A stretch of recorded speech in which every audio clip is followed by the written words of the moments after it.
aligned.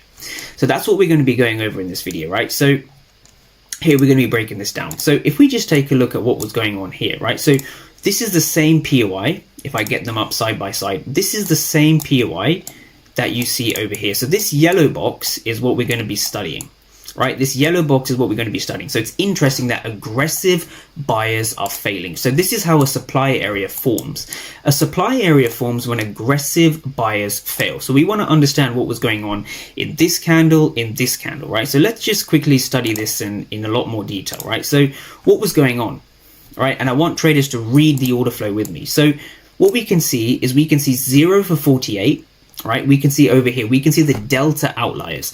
Delta outliers are simply regions shaded that are blue. So what does a blue delta actually mean, right? A blue delta, very self-explanatory. The ATAS platform, this is the ATAS platform, ATAS. It allows you to read the aggressive sellers versus the aggressive buyers in real time.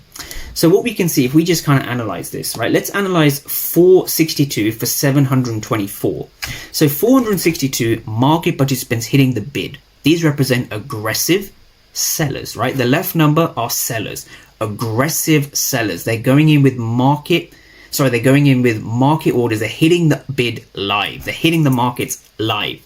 Now, if you look at 724, that number is a lot higher than 462, obviously. So that is why we have more aggressive sellers and aggressive buyers.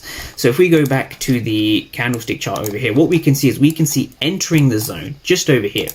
Entering the zone, we had a lot of aggressive buyers. So where I've circled over here, we have a lot of aggressive buyers. And so that is what we see just over here. So we see a lot of aggressive buyers.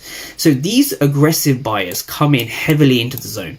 Now we want to focus on this wick over here. So on the 1 minute time frame, of course, we saw candles closing, but on the 15-minute time frame and also the 5-minute time frame, there was a